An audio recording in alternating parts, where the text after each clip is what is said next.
Salam sejahtera, terima kasih karena bersama dengan saya di Nazilin Unity Channel. Perdebatan tentang akta pembaharuan semula bandar kini menjadi panas. Ada yang menunggang, ada yang ditunggang, ada juga yang paling teruk tak tahu apa-apa. Jadi pada petang ini saya ambil kesempatan untuk terangkan pada Anda semua apa sebenarnya akta pembaharuan semula bandar ini yang ramai orang tak tahu.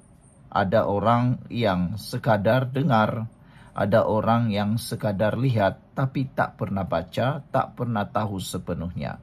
Jadi, saya terangkan kepada Anda sebaik-baiknya, apakah itu akta pembaharuan semula bandar. Ini dipetik daripada tulisan panduan kini yang dikemas kini susulan pembentangan rang undang-undang pembaharuan semula bandar pada 21 Ogos yang lalu. Cadangan kerajaan untuk memperkenalkan Akta Pembaharuan Semula Bandar PSB terus mendapat bantahan kuat daripada pembangkang dan kumpulan masyarakat sivil. Pengkritik menyatakan undang-undang itu akan meminggirkan sesetengah komuniti, khususnya golongan berpendapatan rendah serta menguntungkan pemaju. Panduan kini ini menyenaraikan apa yang kita tahu setakat ini mengenai PSB. Pembaharuan semula bandar. Sebelum kita teruskan ulasan ini, jangan lupa tinggalkan komen Anda dengan tanda pagar Kami Sayang Malaysia. Baiklah, saudara-saudara sekalian. PSB merupakan undang-undang baru yang masih dalam perancangan. Kementerian Perumahan dan Kerajaan Tempatan telah membentangkan RUU ini untuk bacaan pertama di Dewan Rakyat pada 21 Ogos lalu. Ia dijadwalkan untuk bacaan kali kedua pada 28 Ogos ini, di mana para ahli parlimen akan membahaskannya. Tetapi baru sebentar tadi kita dapat maklumat terkini menyatakan bahawa pembentangan kali kedua, bacaan kedua untuk RUU PSB ini telah pun ditunda dan akan dibuat pada bulan Oktober. Jadi, kita bersyukur kerana ianya kini di dalam proses yang lebih baik. Sebelum kita teruskan ulasan ini, jangan lupa tinggalkan komen Anda dengan tanda pagar Kami Sayang Malaysia dan saya perkenalkan dulu kepada Anda semua. Ini terapi imun Transufactor for Life, terapi imun yang meningkatkan daya imun badan kita sehingga 400%. Secara umum dan ringkasnya, apabila imun badan kita lemah, kita sukar sembuh daripada penyakit dan penyakit juga akan senang hinggap dan tinggal di dalam tubuh badan kita. Terapi imun ini mengajar dan mendidik imun badan kita untuk mengenal mana satu lawan, mana satu kawan di dalam tubuh badan kita, lalu menghapuskan akar penyakit itu dan kita akan sembuh. Cepat dapatkan produk yang lulus KKM, halal dan juga diperakui oleh dokter-dokter di seluruh dunia ini. Mungkin ini ialah jawapan kepada masalah kesihatan Anda. Saudara, RUU ini bertujuan memberi kuasa kepada pihak eksekutif persekutuan dan negeri untuk membangunkan semula dan memulihkan bangunan atau lot tanah atau memperbaharui bangunan terbengkalai tanpa perlu mendapatkan persetujuan 100% pemilik. Pada masa ini, Seksyen 57 Akta Hak Milik Strata 1985 mensyaratkan resolusi sebulat suara daripada pemilik sebelum badan pengurusan boleh mengambil alih sebagai pemegang amanah untuk melaksanakan kerja-kerja pembaharuan semula bandar. Menerusi PSB, kerajaan berhasrat menurunkan ambang persetujuan yang diperlukan daripada pemilik atau penghuni lot. Mengapa kerajaan memperkenalkan URA atau URA? Jabatan Perancangan Bandar dan Desa Plan Malaysia telah mengenal pasti 534 kawasan di Semenanjung yang berpotensi untuk pembaharuan semula bandar. Daripada jumlah itu, 139 kawasan terletak di Kuala Lumpur, termasuk Pansapuri Lama dan Usang yang dianggap tidak selamat untuk didiami. Menteri Perumahan dan Kerajaan Tempatan Ngakorming memetik saranan Jabatan Kerja Raya bahawa setiap bangunan hanya selamat untuk dihuni dalam tempoh 70 hingga 80 tahun. Dia juga menyatakan bahawa URA akan membuka banyak peluang pelaburan mengubah lanskap bandar dan menjana ratusan bilion dalam nilai pembangunan kasar. Perdana Menteri Anwar Ibrahim menegaskan bahawa peruntukan undang-undang sedia ada yang memerlukan persetujuan 100% pemilik telah menghalang rancangan pembangunan semula, termasuk untuk bangunan yang sudah tidak sesuai didiami.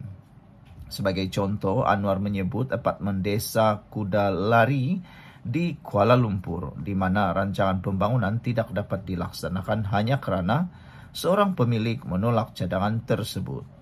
Bagaimana URA berfungsi? Menurut RUU yang dibentangkan, undang-undang ini hanya terpakai di Semenanjung Malaysia dan wilayah Persekutuan Labuan. Ia membahagikan projek pembaharuan bandar kepada dua komponen utama, iaitu pembangunan semula bandar dan penjanaan semula bandar. Manakala ada juga kategori ketiga yang dikenali sebagai penyegaran semula bandar yang melibatkan aspek mencantikkan kawasan. Di bawah kategori pembangunan semula, projek akan melibatkan perubahan terhadap struktur fizikal bangunan atau tapak sedia ada, termasuk merobohkan, membersihkan tapak, membina bangunan baru serta menaik taraf infrastruktur dan kemudahan. Penyegaran semula menyasarkan kawasan yang mengalami kemerosotan sosioekonomi akibat bangunan atau lot tanah yang terbiar. Ia bertujuan memperbaiki kawasan atau bangunan yang dikenal pasti dengan menaik taraf, mencantikkan, merapikan lanskap atau menukar fungsi kawasan atau bangunan tersebut. Jika RUU ini diluluskan, ia akan membolehkan pihak eksekutif, persekutuan dan negeri mengenal pasti mana-mana lot bagi projek pembaharuan bandar, pembangunan semula atau penjanaan semula. Selepas itu, setiausahanya akan menyediakan cadangan untuk pertimbangan dan kelulusan. Sebaik sahaja projek diluluskan, pemaju akan ditugaskan untuk menjalankan sesi rundingan dengan pemilik atau penghuni lot yang dikenal pasti dan mendapatkan persetujuan mereka. Pemaju yang diluluskan juga bertanggungjawab mendapatkan laporan pemeriksaan visual dan menjalankan pemeriksaan bagi mengenal pasti tahap kemerosotan bangunan. Apakah ambang persetujuan yang dicadangkan?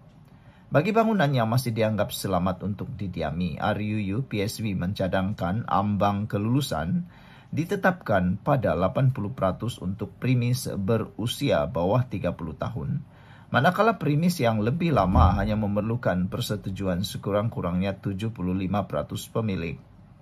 Bagi premis yang tidak selamat atau terbengkalai, URA mencadangkan majoriti mudah, iaitu 51%. Dalam kes di mana pemilik bangunan atau kawasan secara sukarela memohon kepada kerajaan untuk melaksanakan projek pembaharuan bandar, PSB mensyaratkan persetujuan sebulat suara daripada semua pemilik. Sebaik sahaja ambang persetujuan dicapai, pemakluman akan dibuat melalui Warta Persekutuan atau negeri untuk mengisyaratkan lot dan bangunan tersebut sebagai kawasan pembaharuan bandar. Pemaju yang diluluskan kemudian ada tempo 24 bulan selepas tarikh pengisytiharan untuk memulakan projek, tetapi boleh memohon lanjutan sehingga 24 bulan lagi.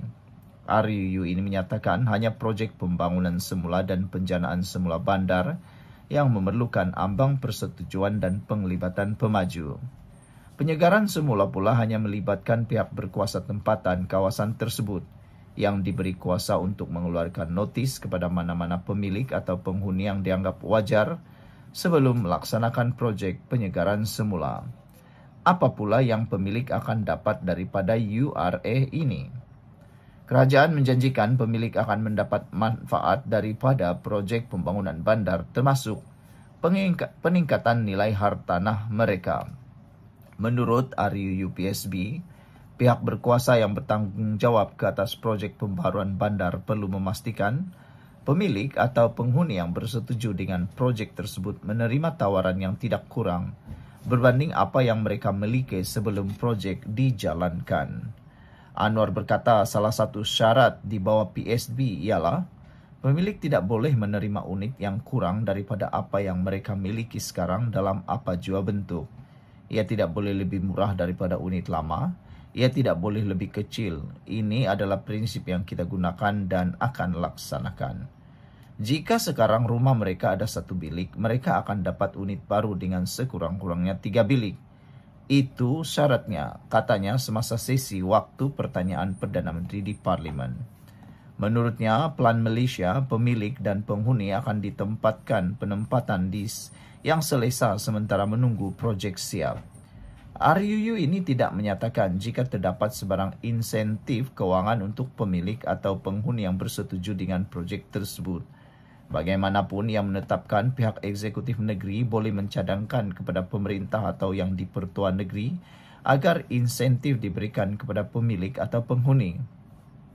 Perkara yang sama terpakai di peringkat persekutuan di mana cadangan mereka akan dikemukakan kepada menteri yang bertanggungjawab ke atas wilayah persekutuan. Ada juga klausa yang menyatakan memberikan kuasa kepada Menteri Perumahan dan Kerajaan Tempatan untuk menetapkan sebarang perkara berkaitan insentif. Selain itu, RUU ini turut mencadangkan penubuhan jawatan kuasa pengantaraan pembaharuan semula bandar di peringkat persekutuan dan negeri bagi melindungi kepentingan pemilik. Jawatan kuasa ini bertanggung jawab mengendalikan proses pengantaraan dan mesti terdiri daripada 2 ahli lembaga perancang bandar serta sekurang-kurangnya 3 lain yang mempunyai pengetahuan dan pengalaman dalam bidang berkaitan undang-undang, pengurusan projek, sosiologi atau ekonomi. Siapa yang akan tanggung kos projek? Setakat ini tidak dinyatakan siapa yang akan menanggung kos projek pembaharuan semula bandar. Bagaimanapun, berdasarkan Seksyen 23 dalam kurungan 5 RUU, kos bagi projek penyegaran semula bandar perlu dipersetujui antara pihak berkuasa tempatan dengan pemilik hartanah yang terlibat. Bantahan dan dakwaan terhadap PSB, Perikatan Nasional dan para pemimpin yang mendakwa.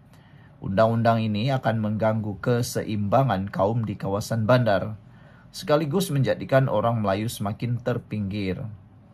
Antara dakwaan yang dibuat termasuk bahawa rumah mampu milik tambahan yang diwujudkan di bawah projek pembangunan semula akan dibeli oleh orang bukan Melayu. Mereka juga mendakwa orang Melayu yang kekal tinggal di kawasan tersebut akan berdepan dengan kos sara hidup yang lebih tinggi selepas kejiranan mereka mengalami proses gentrifikasi. Beberapa pemimpin UMNO turut menyuarakan kebimbangan yang sama. Kerajaan menepis dakwaan tersebut dengan Anwar menegaskan orang Melayu akan mendapat manfaat daripada undang-undang ini. Ahli Parlimen Muar Syed Saddiq Syed Abdul Rahman pula meleberang undang-undang ini sebagai akta rampas rumah dan mengingatkan ia berisiko memberi keuntungan tidak seimbang kepada pemaju dan dengan menjejaskan golongan berpendapatan rendah. Selepas RUU ini dibentangkan untuk bacaan pertama, beberapa ahli Parlimen PKR turut menyuarakan bantahan. Antaranya dengan menyatakan ambang persetujuan yang dicadangkan terlalu rendah. MCA juga menyuarakan kebimbangan mengenai ambang persetujuan selain kesan ekonomi berlawanan yang mungkin dihadapi oleh isi rumah berpendapatan rendah dan sederhana. Saudara-saudara sekalian, itulah dia apa yang patut anda tahu berita kebenaran berkaitan dengan rang undang-undang URA. Sekian untuk kali ini. Jangan lupa tinggalkan komen anda. Bye-bye.